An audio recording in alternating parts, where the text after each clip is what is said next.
What is up, everybody? Welcome to DFS by the Numbers. This is my main event breakdown and prediction for UFC Mexico. We got Brandon Moreno going against Brandon Royval. And yeah, I'm really looking forward to this main event. I think it's a phenomenal main event. We are in Mexico City. We are out of the Apex for 2 cards in a row. And this card's stacked from top to bottom. I'm just really looking forward to this card as a whole. But this main event should be fun as well. We have 2 of the most exciting flyweights in the division going at it for 25 minutes. I mean, what more can you ask for here? So, can't wait to break it down. We're going to talk about this fight from a betting perspective, see if any spots stick out. Before we get into everything, if you guys could please do me a favor, leave a like on the video, subscribe to the channel if you have not already. Be on the lookout for the full card breakdown and prediction video on Monday. I still need to research 2 more fights. I was able to research 11 out of the 13 thus far. So, going to try to get those out of the way tonight, record tomorrow, and get the full card breakdown video out on Monday. So be on the lookout for that. And with all that out of the way, I say we get into breaking down this phenomenal 25-minute fight. We got Brandon Moreno, who is 30 years old, 5'7", with a 70-inch reach, 21, 7-2, and 3-2 in his last 5 fights. Brandon Royval, 31 years old, 5'9", with a 70.5-inch reach, 15-7, and 3-2 in his last 5 fights. We'll start with Brandon Royval. This is a guy that's probably one of the most exciting guys, not only in the flyweight division, but like on the roster. This guy just brings a style that we don't really see much of in the UFC. It's just a complete balls to the wall, chaotic, just no regards to any takedown defense, striking defense, just a crazy wild style, and it's super fun to watch. He made his debut against Tim Elliott in a wild fight where Elliott had success early. Elliott ended up slowing down due to the pace of Royval, and Royval submitted him in the second round against Kai France. It was just a very hectic fight where both guys had their moments. Royval got dropped a couple times, Kai France got dropped a couple times, and then Royval was able to submit Kai France in that second round. And then he goes on a 2-fight skid, losing to Brandon Moreno. No shame in that. And in that fight, there was an injury. I believe Royval's shoulder popped out, something along those lines. But up until then, Brandon Moreno, for what it's worth, was winning that fight. And we'll talk more about that fight. And then also he did lose to Alexander Pantoja, which no shame in that loss as well. So yeah, Brandon Royval, 3 losses in the UFC. And all 3 of those losses against very good opponents. Alexander Pantoja, the champion, lost to him twice. And then obviously lost to Brandon Moreno in a fight where he did get hurt. So, yeah, I like Royval. I like his style. One thing that kind of I didn't like from Royval in the main event in his last fight against Pantoja in that title fight. Royval went out there and he talked about it during media day. It's like he's talking about you're going to see a brand new Brandon Royval, a more patient Brandon Royval. And I think that was to his detriment. I really did, because we did see a very patient Brandon Royval. I kind of thought if Royval was able to push the pace more on Pantoja, he might eventually break him down the stretch. I think Royval probably had the cardio advantage there. And we saw towards the end of the fight, yeah, Royval had a ton of success, like in that 5th round, but it kind of took Royval just a little bit to get going. He was very tentative in that first round.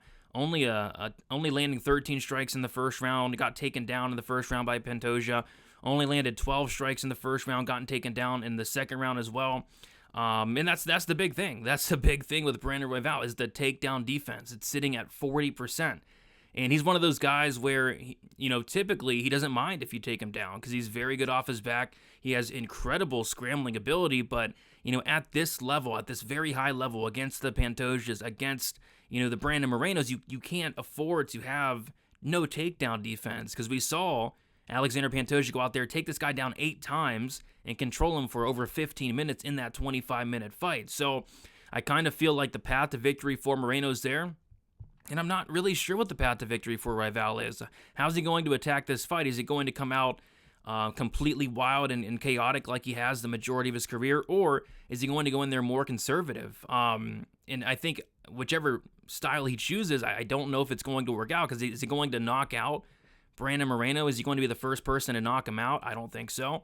Is he going to be the first person to sub Brandon Moreno? I don't think so. And Moreno's just fought killer after killer. Davis and Figueiredo 4 times. That guy is next level dangerous, right? Pantoja.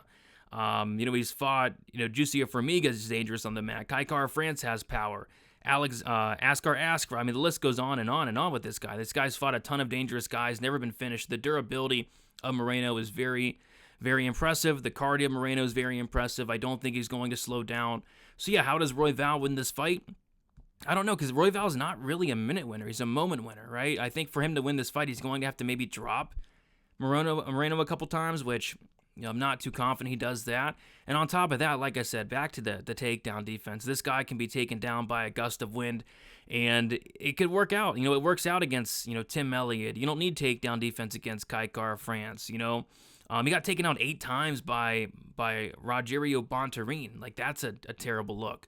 So I think Moreno, a guy that can get takedowns and will get takedowns, he should have no problem getting takedowns here. And like I said, at this level, you can't afford a guy like a Brandon Moreno to take you down, to take your back. Because if that happens, he might even get choked out like he did against Pantoja in their first fight. So on the feet, obviously you love the moment-winning ability of Brandon Royval. You love the big strikes, the volume that he brings to the table. But, Brandon Moreno is a good striker in his own right. Very, very good striker. Maybe he doesn't have as much power as Brandon Royval, but I think he's a lot more defensively sound than Brandon Royval, who sports a 45% striking defense. Like, this guy is all offense, no defense, no striking defense, no takedown defense, and I think that's a problem. So, outside of Royval being the first person to ever finish Moreno, I'm just not sure he wins this fight. So, I think the odds are pretty warranted here, to be honest. Like, I feel like on the feet, it could be competitive. Like, Royval's probably going to land some big shots, as is Moreno. But I just think we're the big path to victory here, and the big path to victory for most guys against a guy like Royval is going to be just getting this fight down to the mat. Moreno's going to have no trouble whatsoever taking this fight down to the mat. Pantoja took him down 8 times last fight. Bontorin took him down 8 times in their fight. Moreno should be able to take him down, and Moreno's really good grappling. Moreno, obviously a black belt in BJJ, should be able to take the back, should be able to potentially even get a sub here as well against Royval. So, give me Moreno here, and I'm kind of leaning the submission as well. So, like I said, Moreno is minus 250, and Brandon Royval is plus 210. I think Moreno might even be like a parlay piece this week. Like, I'm just not sure what the path here for Royval is. It's not like Moreno's getting up there in age. He's only 30 years old. He's actually the younger fighter in this matchup, which is very surprising because Moreno's been in the UFC for a while now. He's fought pretty much everybody as well, so I kind of thought he was a lot older than 30, but no, 30 years old for Brandon Moreno, which is kind of crazy. This guy has a ton of fights in the UFC. The majority of those fights coming against Davis and Figueiredo as well. So yeah, he's fought great competition, very experienced, and very good. Brandon Moreno's improved so much throughout his career. He's a completely different fighter from, when he first entered the UFC to now as well. So Moreno minus 250, it makes sense to me. They set the over-under at 3.5 rounds. The over 3.5 is minus 130. The under 3.5 is plus 100. The problem is both these guys are like super durable. Brandon Moreno, this guy has 30 fights, 31 fights, never been finished ever. And we mentioned the killers he's fought. And then Brandon Royval, for what it's worth, he's super durable as well. He's very hittable, but he can take a shot. He has a BJJ black belt in his own right. So, yeah, I guess maybe I lean over 3.5. Maybe this potentially goes the distance, but I might be taking a look like maybe Moreno by sub, because I just think he's going to get opportunities. How is he not? He's going to get this fight down to the mat. He's going to probably take the back. So I could see him getting a potential submission here, but outside of that, not much is sticking out for this fight. But yeah, give me Moreno here, and I'll take him to win this fight by submission, actually. I think the sub is very much in play here. And yeah, that's all I got. Thank you guys so much for watching. Let me know down in the comments who you guys are going with in this incredible 5-round main event in the flyweight division. I love this card. I think this card is incredible, and this main event definitely just builds onto that as well. So let me know what you guys have down in the comments. Any props sticking out potentially? I'm looking at Moreno by sub. Don't have the number yet, but that's kind of something I'm looking at. And then also be on the lookout for the full card breakdown and prediction video on Monday. Almost done researching the card. Then I got to record it, edit it, and then get it out there. I'm aiming for like Monday afternoonish to evening-ish there. So, yep, leave a like on your way out. Subscribe to the channel, and best of luck for UFC Mexico City 13-fight card. Should be a fun one. Best of luck, guys. We'll talk to you soon. See you.